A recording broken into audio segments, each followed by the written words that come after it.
2021년 8월 15일 성령 강림후 제12주 주일 예배를 경건한 마음으로 함께 드리겠습니다.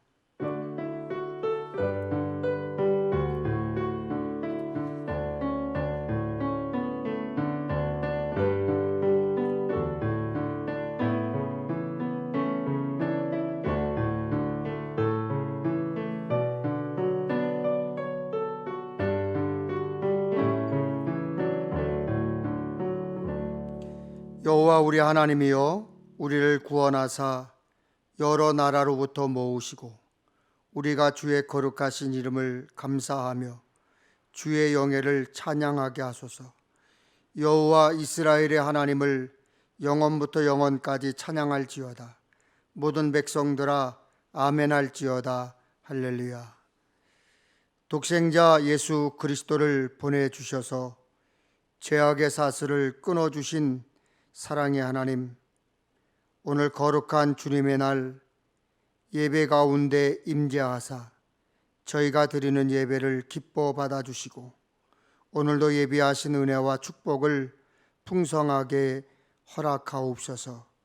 저희가 거하는 인생의 자리마다 주님께서 함께 해주시고 언제나 주님의 이름으로 인생의 형편을 가꾸어 나가는 믿음의 용기와 긍지를 허락하옵소서. 주시는 생명의 말씀 안에 기도하는 모든 문제들의 응답이 있게 하옵소서. 예수님의 이름으로 기원하옵나이다. 아멘.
거룩하신 하나님 아버지, 저희들은 나라가 얼마나 소중한 것인지를 잊고 살았습니다. 나라가 흔들리지 않고 튼튼해야 성도들도 평안한 중에 신앙생활을 잘 할 수 있다는 사실을 잊을 때가 많습니다. 위정자들의 잘못된 선택과 행동을 보면서 비판하기만 했을 뿐 저들을 위해서 기도하는 곳에는 인색하였습니다. 나라를 향해서 불평하고 요구하는 것은 많았지만 좋은 나라에서 살고 있음에 감사하는 일과 의무를 다하는 일에는 소홀히 하였습니다. 세계에서 유일한 분단국으로 남아있는 대한민국의 통일을 위해서 부르짖어 기도하지 못했습니다. 사랑의 하나님, 우리는 부부가 서로 비판하여 가정 불화를 일으켰습니다. 아직 미숙한 자녀들을 비판하여 실망을 안겨주었습니다. 아무것도 모르면서 이웃을 비판하여 상처를 주었습니다. 다른 이를 향한 무모한 비판이 내 자신을 병들게 한다는 것을 깨닫게 하시옵소서. 거룩하신 주님, 우리가 예배의 삶을 다하지 못했음을 고백합니다. 마음과 육신이 주께 있지 않고 세상에 있음을 고백합니다.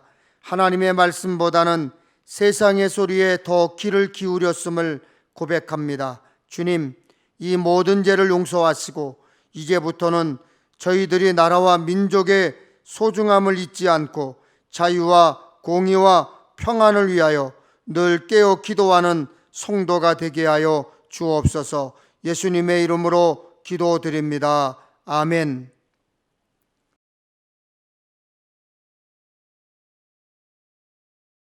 할렐루야. 내 영혼아 여호와를 찬양하라. 귀인들을 의지하지 말며 도울림이 없는 인생도 의지하지 말지니 야곱의 하나님을 자기의 도움으로 삼으며 여호와는 천지와 바다와 그 중에 만물을 지으시며 영원히 진실함을 지키시며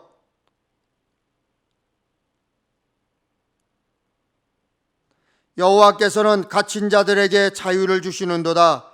여호와께서 맹인들의 눈을 여시며 여호와께서 비굴한 자들을 일으키시며 여호와께서 의인들을 사랑하시며 여호와께서 나그네들을 보호하시며 고아와 가부를 붙드시고 악인들의 길은 굽게 하시는도다. 아멘. 전능하사 천지를 만드신 하나님 아버지를 내가 믿사오며 그 외아들 우리 주 예수 그리스도를 믿사오니 이는 성령으로 잉태하사 동정녀 마리아에게 나시고 본디오 빌라도에게 고난을 받으사 십자가에 못 박혀 죽으시고 장사한 지 사흘 만에 죽은 자 가운데서 다시 살아나시며 하늘에 오르사 전능하신 하나님 우편에 앉아 계시다가 저리로서 산자와 죽은 자를 심판하러 오시리라. 성령을 믿사오며 거룩한 공예와 성도가 서로 교통하는 것과 죄를 사하여 주시는 것과 몸이 다시 사는 것과 영원히 사는 것을 믿사옵나이다. 아멘.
성경 읽겠습니다.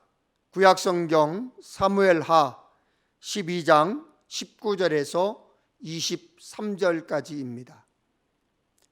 다윗이 그의 신하들이 서로 수군거리는 것을 보고 그 아이가 죽은 줄을 다윗이 깨닫고 그의 신하들에게 묻되 아이가 죽었느냐 하니 대답하되 죽었나이다 하는지라. 다윗이 땅에서 일어나 몸을 씻고 기름을 바르고 의복을 갈아입고 여호와의 전에 들어가서 경배하고 왕궁으로 돌아와 명령하여 음식을 그 앞에 차리게 하고 먹은지라. 그의 신하들이 그에게 이르되 아이가 살았을 때에는 그를 위하여 금식하고 우시더니 죽은 후에는 일어나서 잡수시니 이 일이 어찌 됨이니까 하니 이르되 아이가 살았을 때에 내가 금식하고 운 것은 혹시 여호와께서 나를 불쌍히 여기사 아이를 살려주실는지 누가 알까 생각함 이거니와 지금은 죽었으니 내가 어찌 금식하랴. 내가 다시 돌아오게 할 수 있느냐. 나는 그에게로 가려니와 그는 내게로 돌아오지 아니하리라 하니라. 아멘. 사랑의 하나님, 오늘을 살게 하시고 예배하게 하심 감사드립니다. 교회에 있든 가정에 있든 일터에 있든 예배하는 곳에서 영과 진리로 마음과 뜻을 다해 예배 드리게 하시니 감사합니다. 코로나로 모두가 힘들지만 하나님께 모든 것을 맡기고 사는 겸손을 주시옵소서. 세상도 병마도 이기며 승리하게 하여 주옵소서. 하나님, 우리에게서 두려움과 염려가 물러가게 하여 주시옵소서. 고난이 물러가게 하여 주시옵소서. 코로나도 물러가게 하여 주시옵소서. 그래서 막혀지고 멈춰진 예배가 회복되게 하여 주시옵소서. 각자 무너진 예배를 회복시켜 주시옵소서. 객지, 외국, 군대에 있는 성도들, 병상에서 치료 중인 이들 있습니다. 일터가 불안하여 밤잠 못 자는 이들도 있습니다. 하나님, 모두에게 평안을 허락하여 주시옵소서. 가정에서 함께 예배하는 이들에게 예배의 기쁨과 은혜가 충만케 하여 주시옵소서. 말씀을 전하고 듣습니다.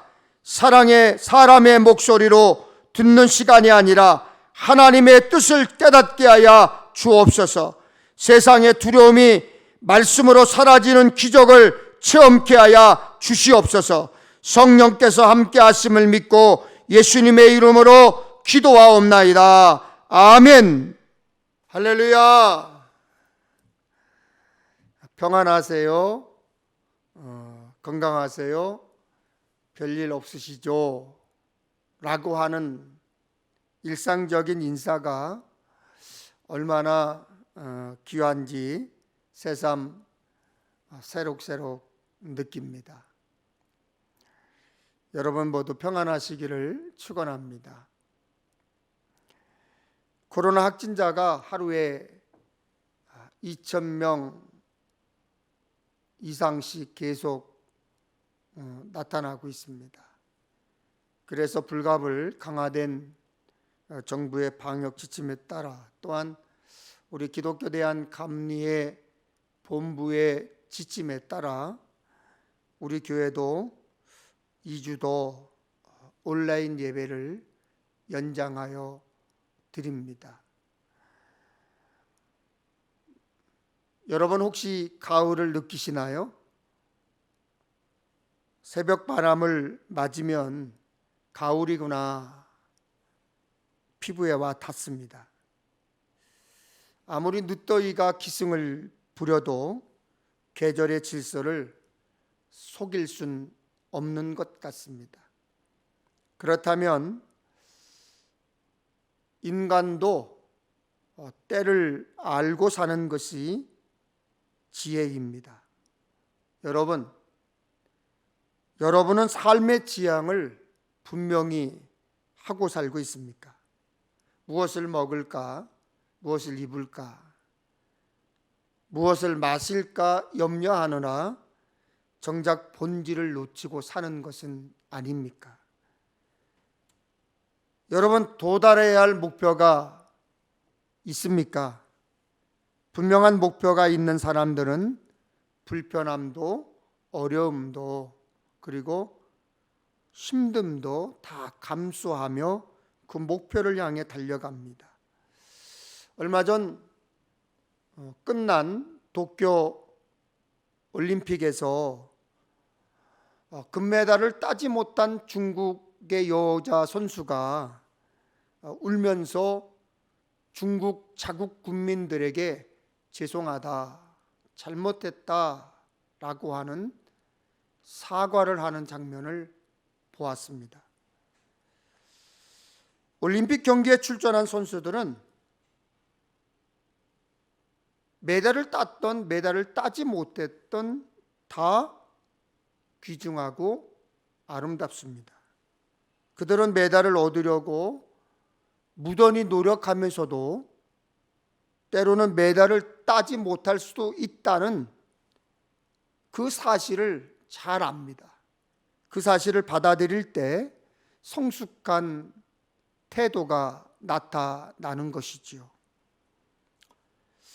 여러분, 우리나라 여자 배구팀이 경기하는 것을 보셨지요? 저도 봤습니다. 얼마나 몸이 저리고 그냥 간절하던지 탄식하고 박수를 치고 환호하기도 하고 그렇게 했습니다. 그런데 어떠세요? 우리나라가 상대가 안 되잖아요. 그런데도 끝까지 최선을 다하는 선수들의 모습을 보고 졌지만, 안타깝지만 여러분 속으로 뭐라고 하셨어요? 뭐? 배구를 졌다 이래. 저런 게 무슨 국가대표야. 막 화를 내셨나요? 그렇지 않지요? 괜찮아. 잘했네, 잘했어. 그래도 멋지네. 여러분 그러셨지요? 여자 배구선들의 모습이 느른한 일상에 지친 우리에게 큰 자극을 주었습니다. 여러분, 신앙의 여정에 오른 우리의 목표는 무엇입니까? 마음의 평안, 육체의 건강, 물질적 풍요? 여러분, 이런 것들은요, 신앙이 아니더라도 거기에 접근하는 길은 더 많이 있습니다. 베드로후서가 제시하는 신앙인의 유일한 목표는 하나님의 성품에 참여하는 사람입니다. 그 반대편에 있는 것은 정욕으로 부패하는 사람입니다. 육체적 욕망에 굴복하는 일이 습관이 되어서 하나님의 형상을 잃어버리고 사는 것입니다. 코로나 팬데믹 시대에 그리스도인에게 믿음은 기본입니다. 믿음이 기본이에요. 그러나 믿음만으로는 부족합니다. 믿음에는 덕을 더해야 하고, 덕에는 지식을 더해야 하고, 지식에는 절제를 더해야 하고, 절제에는 인내를 더해야 하고, 인내에는 경건을 더해야 하고, 경건에는 성도 간의 우애를 더해야 하고, 성도 간의 우애에는 사랑을 더해야 합니다. 이것을 뒤집어 보면 그 의미가 분명해집니다.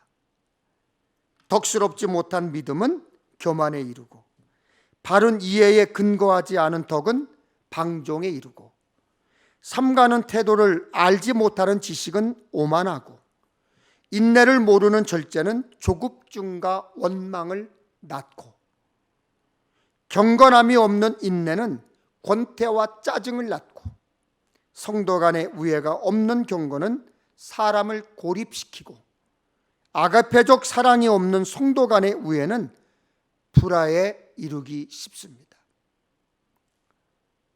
코로나 팬데믹 시대가 되니까 여러분 진짜 하나님을 사랑하고 진짜 하나님을 잘 믿는 사람들이 보입니다. 아무리 예수를 오래 믿었어도 믿음의 깊이와 믿음의 높이와 믿음의 넓이가 꼭 비례하진 않습니다. 하나님을 진심으로 사랑하는 사람은 예배만 잘 드리는 것이 아닙니다. 이웃을 아끼고 존중하고 사랑합니다. 사람을 대하는 태도를 보면 그 사람의 영혼의 풍경이, 그림이 보입니다. 코로나 시대에 모두가 죽겠다고 그러죠. 힘들다고 그러죠. 아우성입니다. 우리는 주저함 없이 사회의 주변으로 내몰린 사람들의 벗이 되어야 합니다.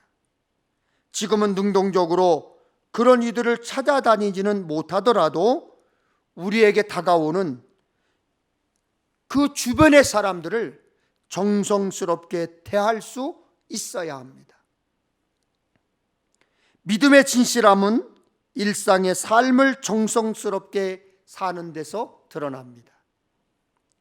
그렇듯 어둠이 가득할 때, 캄캄함이 내 앞을 가릴 때 하나님은 이사야 선지자를 통해 우리에게 말씀하셨습니다.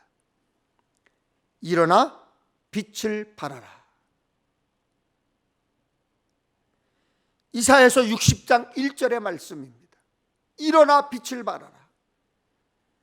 지금은 어떤 곳도 마음 놓고 다닐 수 없는 현실이지만 여러분, 영적으로 눕지 마십시오. 영적으로 일어나십시오. 약해져 가만히 누워있는 신앙이 아니라 말씀에 의지하여 일어나 소망을 전하는 그리스도의 빛과 소금이 되시기를 주님의 이름으로 축원합니다. 여러분 살면서 순간 후회하시죠? 후회하지 않고 사는 사람 어디 있습니까? 라파엘 베지아그가 쓴 억만장자 시크릿이라는 책에 자수성가한 억만장자 21명의 이야기를 담고 있습니다. 그 책을 읽어보면 부자들도 우리들처럼 후회하며 산다고 그럽니다. 엄청난 기회에 뛰어들지 않은 것, 현재를 살지 않은 것, 충분히 빨리 시작하지 않은 것,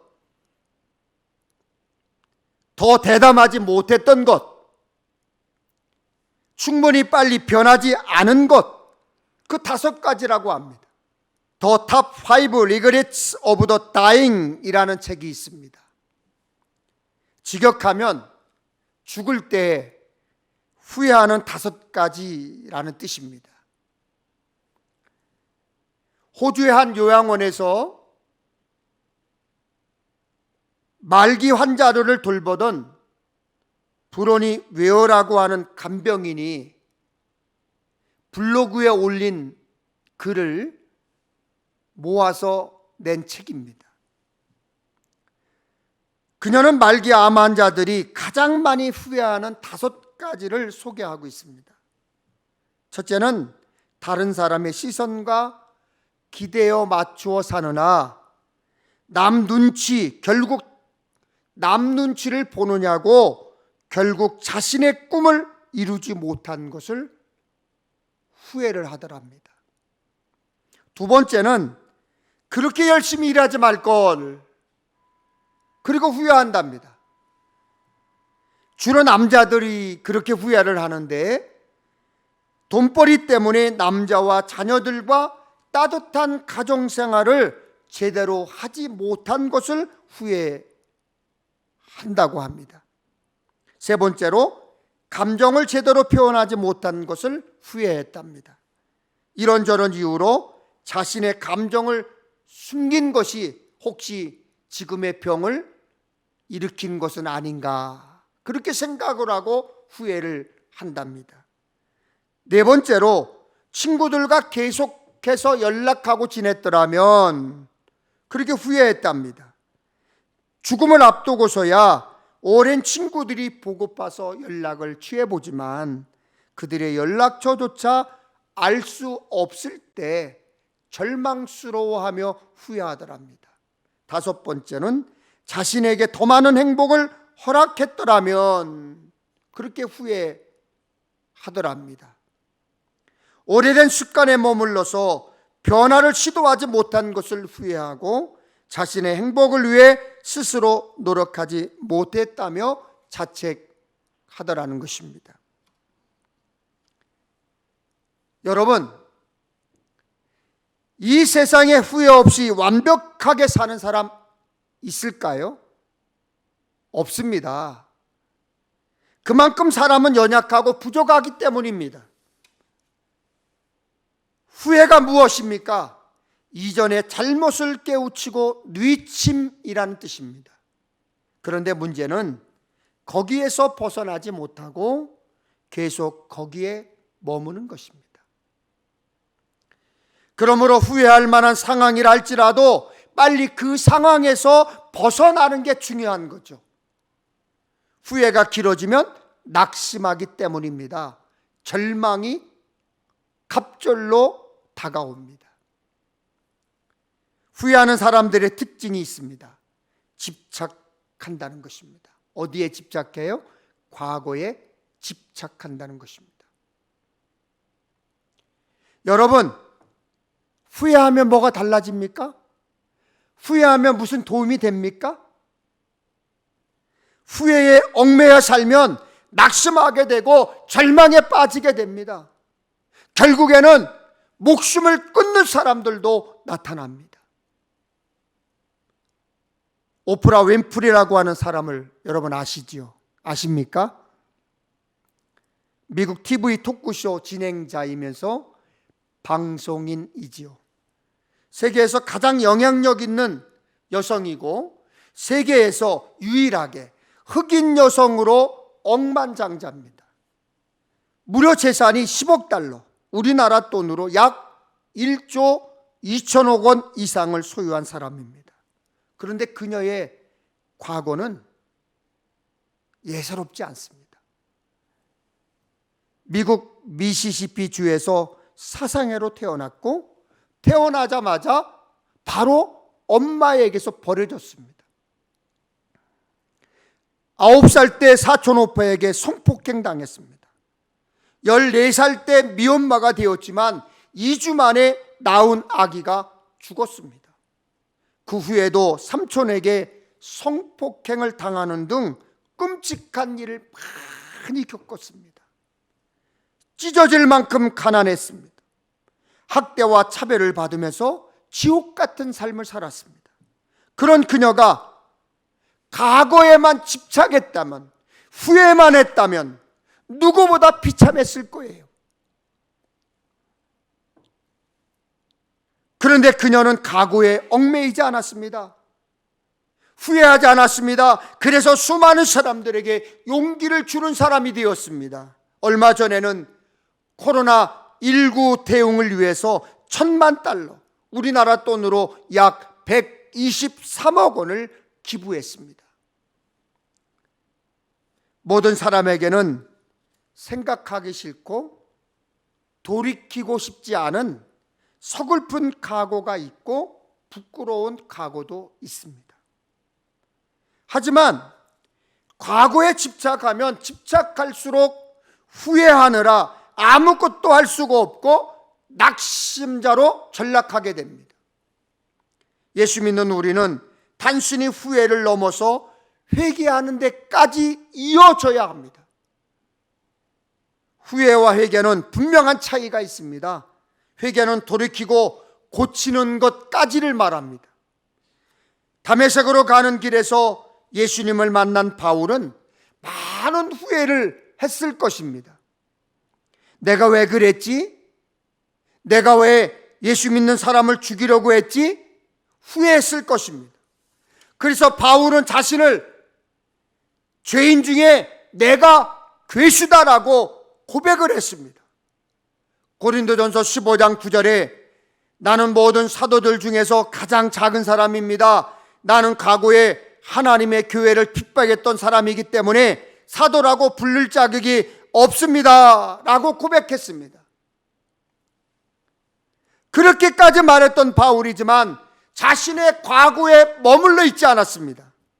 과거에 집착하지 않았습니다. 그래서 내가 나된 것은 하나님의 은혜다라고 고백했습니다. 그리고 그 받은 은혜를 전하는 일에 목숨을 걸었습니다. 사도행전 20장 24절을 쉬운 성경으로 읽어드리겠습니다. 나는 내 목숨을 아깝게 생각하지 않습니다. 예수님께로부터 받은 사명, 곧 사람들에게 하나님의 은혜의 복음을 전하는 일을 다 마칠 수만 있다면 말입니다. 이처럼 바울은 후회를 넘어 회개했고 하나님의 은혜의 복음을 전했습니다. 여러분, 다윗은 어떻습니까?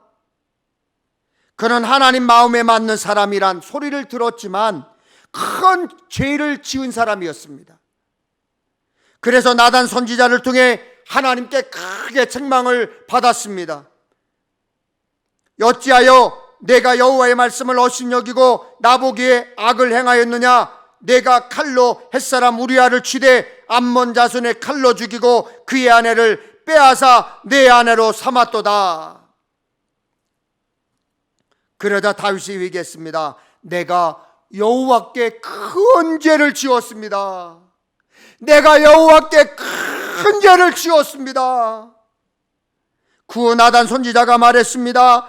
여호와께서도 당신의 죄를 사하셨나니 당신이 죽지 아니하려니와 이 일로 말미암아 여호와의 원수가 크게 비방할 거리를 얻게 하였으니 당신이 낳은 아이가 반드시 죽으리이다. 그 후에 다윗과 밧세바 사이에서 낳은 아이가 몹시 아팠습니다. 다윗은 아이의 목숨을 살려달라고 금식을 하며 철야하며 기도했습니다. 매달렸습니다. 16절에 다윗이 그 아이를 위하여 하나님께 간구하되 다윗이 금식하고 안에 들어가서 밤새도록 땅에 엎드렸으니 했습니다. 그런데 일주일 후에 아이가 죽었습니다.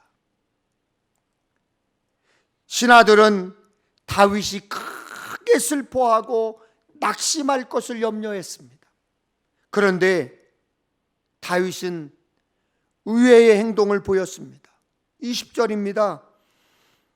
다윗이 땅에서 일어나 몸을 씻고 기름을 바르고 의복을 갈아입고 여호와의 전에 들어가서 경배하고 왕궁으로 돌아와 명령하여 음식을 그 앞에 차리게 하고 먹은지라. 신하들은 다윗이 깊은 슬픔에 빠질 것을 생각했지만 다윗은 그러지 않았습니다. 그리고 이렇게 다윗은 말했습니다. 아기가 살아있을 때에 내가 먹지도 않고 슬퍼한 것은 여호와께서 혹시 나를 불쌍히 여기셔서 아기를 살려주실지도 모른다고 생각했기 때문이다. 하지만 이제는 아기가 죽었으니 음식을 먹지 않을 이유가 없지 않느냐? 그런다고 아기가 다시 살아나는 것도 아니다. 언젠가 나도 아기에게 가겠지만 아기가 나에게로 다시 돌아올 수는 없는 일이다. 다윗은 금식하고 철야하며 살려달라고 기도했지만 아이가 죽었습니다. 그러나 아이가 죽었다고 하나님을 원망하지 않았습니다. 그는 회개하고 슬픔을 털어내고 하나님께 예배하고 일상의 삶으로 돌아갔습니다. 물론 다윗은 의인이라고 말하기 어려울 만큼 큰 죄인이었습니다. 그러나 다윗이 하나님 마음에 합한 자가 될 수 있었던 이유는 회개하고 원망하지 않고 현실을 받아들이고 예배하고 일상으로 돌아갔다는 사실입니다. 반면 가룟 유다는 예수님을 은30에 팔았습니다. 그런데 예수님이 유죄 판결을 받자 뉘쳤습니다. 자기가 예수님을 팔고 받은 돈도 돌려줬습니다. 성경에는 유다가 스스로 뉘쳤다고 했습니다. 그렇지만 그것은 회개가 아닙니다. 회개는 메타노니아, 방향 전환을 말합니다. 잘못된 길을 깨닫고 돌이켜 방향을 바꾸는 것을 말합니다. 그런데 마태복음에는 메타멜로마이라는 단어를 사용했습니다. 뉘침, 감정적으로 움직이는 것을 말합니다. 유다는 예수님의 무죄한 피를 흘리게 했다는 것을 알았지만 후회만 하고 회개하지 않았습니다. 그것이 분명한 다름입니다. 여러분, 후회할 일 있으십니까? 후회가 계속되면 낙심하게 됩니다. 과거에 붙들려 사는 것, 한숨 지는 것, 이제 그만. 남들이 쳐다보는 것, 남들이 나에 대해서 이야기하는 것, 이제 그만. 유난히 다른 사람의 시선이나 평가에 신경 쓰는 사람 있지요. 이제 그만. 물론 저도 신경 씁니다. 저에 대해서 누가 함부로 말했다고 하면 기분이 몹시 나쁩니다. 그래도 금방 툴툴 털어버리려고 했습니다. 여러분, 다른 사람의 눈, 다른 사람의 평가, 이제 그만. 그것 아무것도 아니에요. 우리는 하나님이 나를 어떻게 보시는지, 하나님이 나를 어떻게 평가하시는지 거기에만 이제 집중. 제가 여러 번 드린 예화입니다. 이탈리아의 음악가 베르디가 이태리 플로렌스에서 오페라를 처음으로 공연을 했을 때 수많은 청중들이 모였습니다. 사람들이 박수를 치고 환호했습니다. 그런데요, 베르디는 한 사람의 눈과 얼굴을 바라보고 있었습니다. 누구입니까? 당시 최고의 음악가인 로시니였습니다. 베르디는 일반 관중들이 환호하고 박수치는 것에는 관심이 없었습니다. 오로지 한 사람, 로시니가 어떤 반응을 보일까? 음악의 대가 로시니가 나에게 박수를 쳐줄까? 최고의 관심사였습니다. 우리는 한번 하나님의 평가에만 신경 쓰면 됩니다. 우리의 믿음으로는 하나님의 뜻을 다 따라 살기 힘듭니다. 하나님 한 분 앞에 잘하고 살기도 어려운데 어떻게 많은 사람들의 환호와 평가에 신경을 쓰며 살 수 있겠습니까? 어느 날 제가 길을 가는데, 야! 나랑 한판 할래? 누가 그러는 거예요. 깜짝 놀라서 주변을 살펴보니까 아무도 없어요. 그런데 또 누가, 야! 나랑 한판 할래?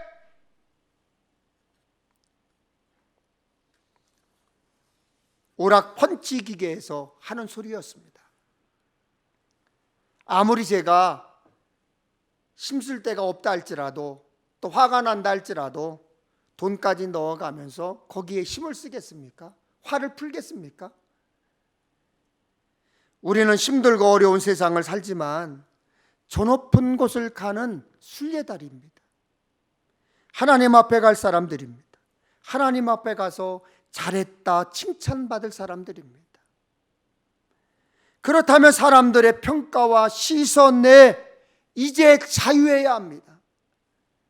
물론 우리는 살면서 실패하고 실수도 합니다. 그러나 거기에 얽매일 필요 없습니다. 연연해할 필요 없습니다. 과거의 실수, 부끄러움, 상처 다 내려놓으세요.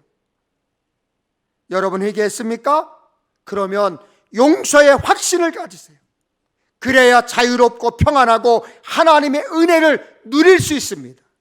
이사야서 43장에 너희는 이전 일을 기억하지 말며 옛날 일을 생각하지 말라. 보라 내가 새 일을 행하리니 이제 나타낼 것이라. 하나님은 우리가 새 일을 행하기를 원하십니다. 하나님 한 분께만 눈치 보며 살고 하나님이 우리와 동행하신다고 했으니 여러분 씩씩하고 당당하게 사시기를 주님의 이름으로 축원합니다. 기도하겠습니다. 전능하신 하나님, 감사합니다. 생명 주셨으니 오늘도 하나님 마음이 아픈 복된 날 되게 하여 주시옵소서. 교회에 모이지 못하고 온라인으로 예배를 드립니다. 말씀을 들은 성도들, 어디에서 말씀을 들었든지 하나님의 백성으로 하나님 한 분만을 바라보며 당당하고 씩씩하게 복된 삶을 사는 승리자 되게 하여 주옵소서. 하나님, 지금 매우 힘들고 어려운 세상살이입니다. 그래도 세상과 죄와 타협하지 않게 하시고 슬피 울며 이를 갈미시리라는 하나님의 음성에 귀를 기울이게 하여 주시옵소서. 모든 성도들 건강하게 하시고 평안하게 하실 줄 믿습니다. 예수님의 거룩하신 이름으로 기도하옵나이다. 아멘.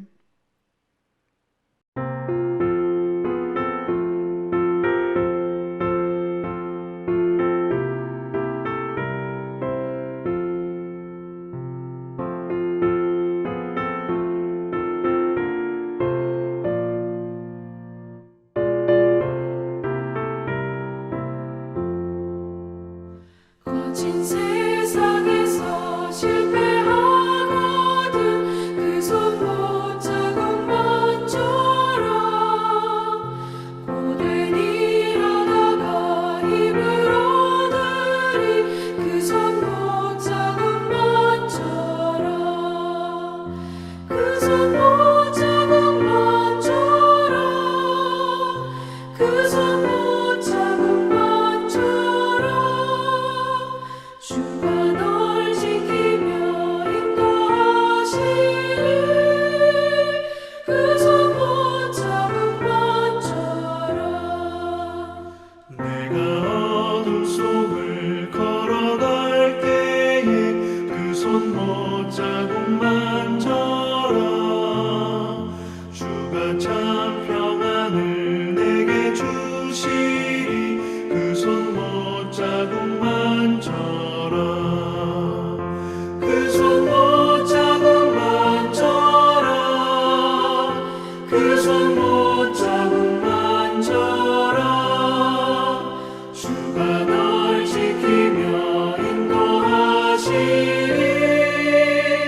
그 손 못자국만처럼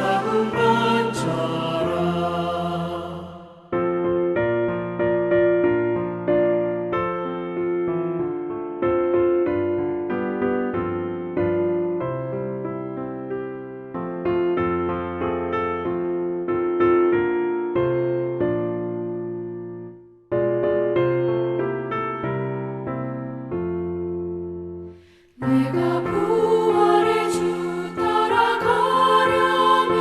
그 손 못자국만처럼 내가 주 안에서 길이 살리라 그 손 못자국만처럼 그 손 못자국만처럼 그 손 못자국만처럼 주가 널 지키며 인도하시리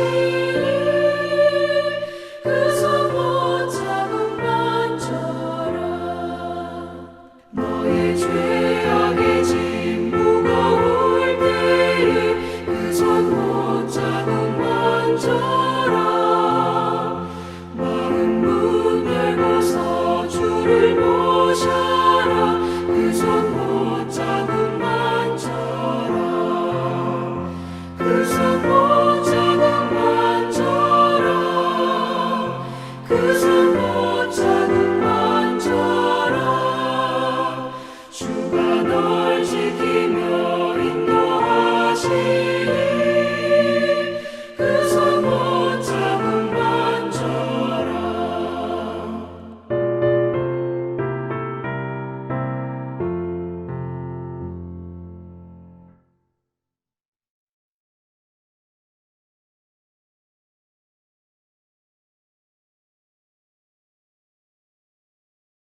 내가 기둥으로 세운 이 돌이 하나님의 집이 될 것이요 하나님께서 내게 주신 모든 것에서 10분의 1을 내가 반드시 하나님께 드리겠나이다.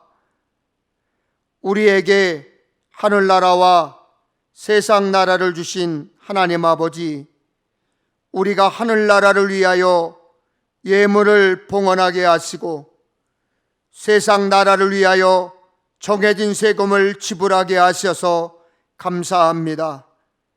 소득을 얻을 때마다 주님 것을 구별해서 11조를 드립니다. 주의 말씀 가슴에 간직하고 살아가는 발걸음을 탄탄한 길로 인도하여 주옵소서. 실망하고 탄식한 심령을 그대로 두지 않으시고 용기 주시고 세움을 주신 은혜를 감사드리며 감사 예물도 드립니다. 주님의 한결같은 사랑을 노래하며 즐거운 마음이 살아계신 주님을 이웃에게 증거하는 표징이 되게 하여 주옵소서. 주일 헌금을 드립니다. 속회 헌금을 드립니다. 성교 헌금을 드립니다. 이들이 일하는 곳에 메마른 땅에도 샘물이 나게 하시고 황무지에도 소출을 얻는 풍성한 축복이 임하게 하여 주옵소서. 주님께서 허락하신 기업과 직장에서 얻은 물질 축복이 주의 복음을 땅끝까지 전하는 아름다운 도구가 되게 하여 주옵소서. 어려운 환경 속에서 드리는 예물 드립니다. 가진 것이 부족하고 수고를 많이 했어도 손에 쥔 소득이 적어도 내가 너를 반드시 축복하리라 언약하신 믿음을 굳게 믿고 기쁘게 살아가게 하여 주옵소서. 하나님, 성도들의 헌신과 봉사를 예물로 연락해 주시는 주님의 은혜를 받아 자신의 마음도 은혜로 흡족하고 다른 사람에게도 기쁨을 선물하는 은혜의 통로가 되게 하여 주옵소서. 이 모든 예물이 땅에 떨어져 100배의 열매가 맺기를 예수님의 이름으로 축복하며 감사 기도드리옵나이다. 아멘.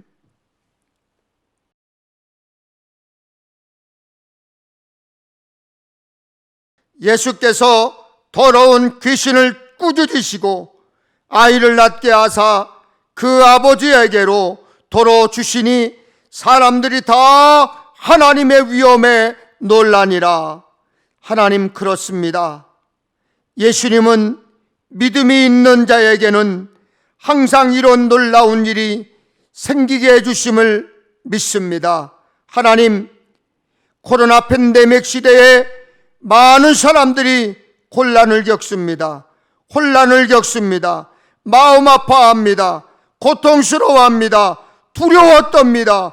하나님, 함께 하시어 역사하여 주시고 질병이 떠나가는, 코로나의 전염병이 떠나가는 역사가 일어나게 하여 주시옵소서. 그래서 우리가 예전에 마음껏 기도하고 마음껏 찬양하고 마음껏 말씀을 듣고 전하던 때로 돌아갈 수 있도록 역사하여 주시옵소서.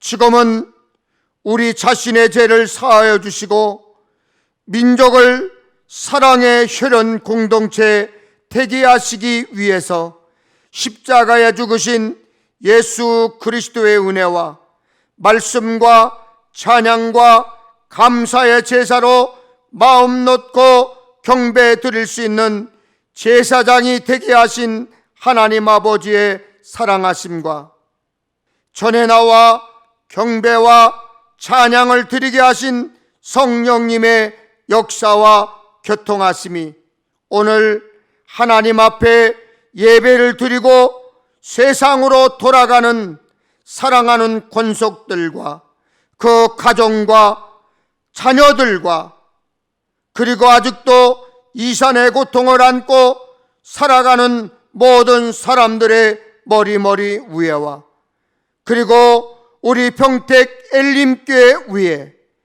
그리고 사랑하는 우리 대한민국 조국 위에 이제로부터 영원토록 함께하옵시기를 간절히 축원하옵나이다. 아멘.